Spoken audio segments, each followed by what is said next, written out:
Everyone welcome back. तो आज मैं एक कॉन्सेप्ट शेयर करने जा रहा हूँ 20 ईएमए और गैप अप ओपनिंग का जो सिनेरियो होता है हम उसको कैसे टैकल कर सकते हैं और ट्रेड कर सकते हैं।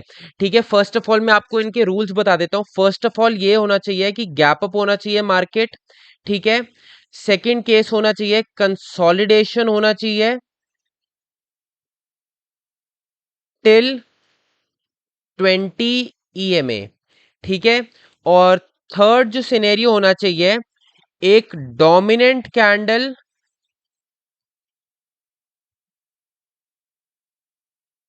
Near 20 EMA. ठीक है, तो ये तीन केसेस के बेसिस पर हम ये मार्केट को ट्रेड करेंगे। तो मैं इसके एक आपको एग्जांपल्स दिखाता हूं कि जिसकी वजह से आपको क्लैरिटी मिलेगी कि हम मार्केट में 20 ईएमए और गैप अप को कैसे ट्रेड कर सकते हैं।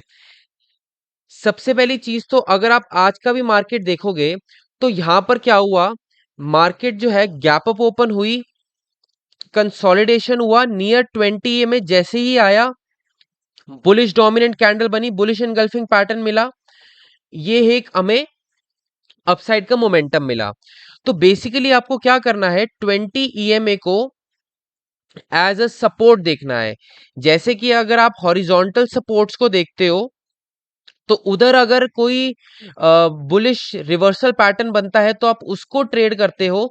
तो इसी तरीके से गैप अप के बाद अगर 20 ईएमए के पास कोई बुलिश रिवर्सल पैटर्न बनता है तो वहां पर आप उसको ट्रेड करोगे।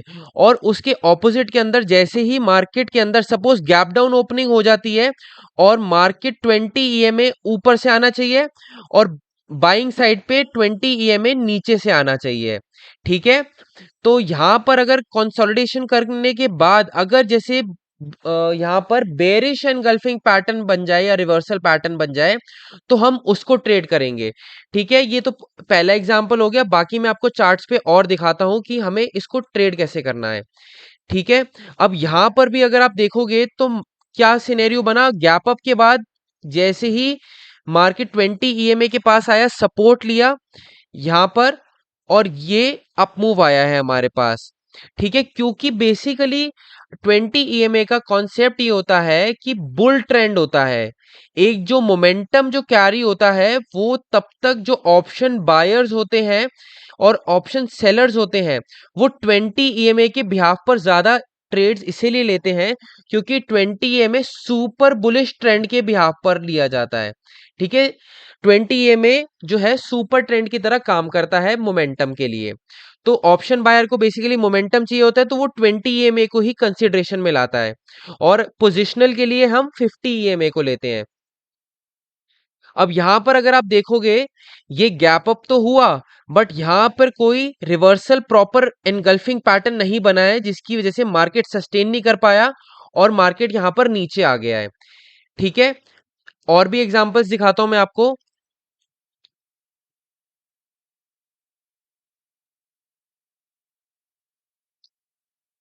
अब देखो एक और क्राइटेरिया ये है कि सपोज मार्केट यहां पर एक अप ट्रेंड में आया, उसके बाद कंसोलिडेशन के बाद ये देखो एक ये रिवर्सल पैटर्न बना है 20 ईएमए के पास ही। उसके बाद देखो जो मैंने आपको अभी चीज समझाई है सुपर ट्रेंड की, कि जहां से मोमेंटम जनरेशन होता है वो 20 ईएमए होता है।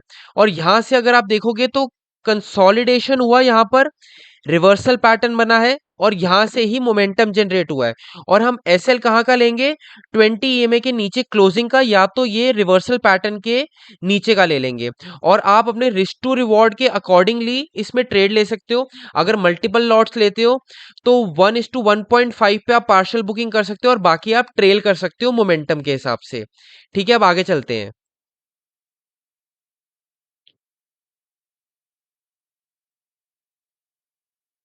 यहां पर देखो ये 20 ईएमए के ऊपर निकला, कंसोलिडेशन किया, ये एक डोमिनेंट बुलिश कैंडल बनी 20 ईएमए के पास। क्योंकि मैंने आपको समझाया है कि सपोर्ट की तरह लेना है इसको। जैसे कोई अगर सपोज रेजिस्टेंस है, रेजिस्टेंस के पास अगर कोई बेरिश डोमिनेंट कैंडल बनती है तो हम एनगल्फिंग पैटर्न बनती है तो हम उसके ऊपर का एसएल लेके डाउन साइड की साइड ट्रेड करते हैं। उसी तरीके से हमें 20 ईएमए को कंसिडरेशन में लेना है। और ये देखो मोमेंटम कैसे जनरेट हुआ है।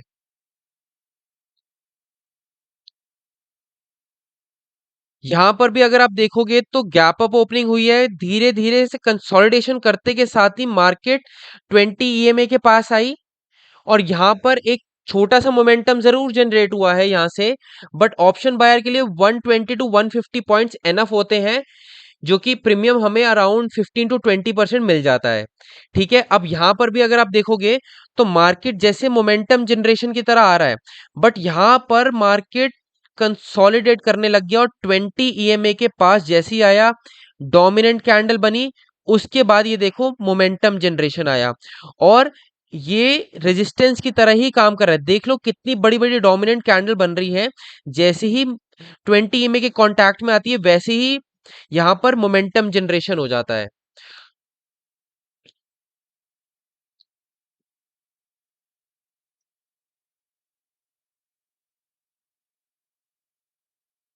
ये देखो एक और एग्जांपल, गैप अप ओपनिंग हुई, मार्केट ऊपर तो गई, बट जैसे ही 20 ईएमए के कांटेक्ट में ये एनगल्फिंग पैटर्न बना, हमें एक अपसाइड मोमेंटम मिला है।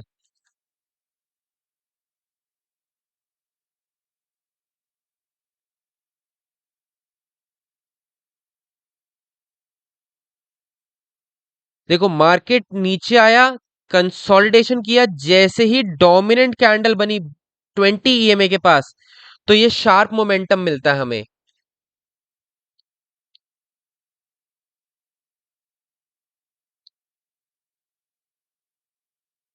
अब देखो इस केस के अंदर मार्केट ने गैप अप ओपन किया, कंसोलिडेशन किया, बट यहां पर कोई डोमिनेंट कैंडल नहीं बनी है, इनफैक्ट यहां पे ब्रेकडाउन हुआ है।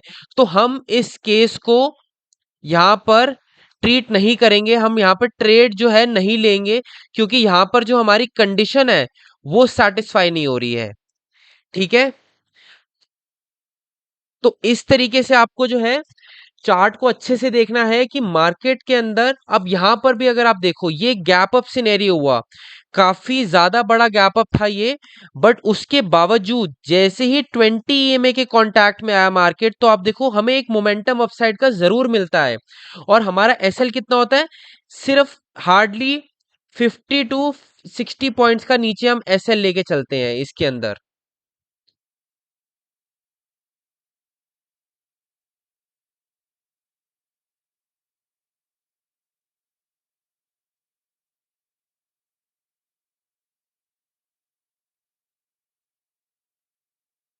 अब देखो यहाँ पर जो है मार्केट गैप अप ओपन जरूर हुआ है, कंसोलिडेशन करता हुआ आया, बट यहाँ पे हमें कोई एनगल्फिंग पैटर्न नहीं मिला है। तो आपको ये चीजें ध्यान में रखनी है कि सबसे पहली चीज तो ये गैप अप होना चाहिए मार्केट, सेकंड कंसोलिडेशन होना चाहिए, और थर्ड चीज जो है हमें ये देखना है कि कोई बुलिश डोमिनेंट कैंडल या बेरिश डोमिनेंट कैंडल 20 ईएमए को जैसे ही नियर अबाउट में आए, बने सपोर्ट, जैसे सपोर्ट या रेजिस्टेंस ले, उसके बाद ही मोमेंटम के जनरेशन के बिहाफ पर हम ट्रेड लेंगे। ठीक है, तो बस आज के लिए इतना ही। Please do like share and subscribe. Thank you.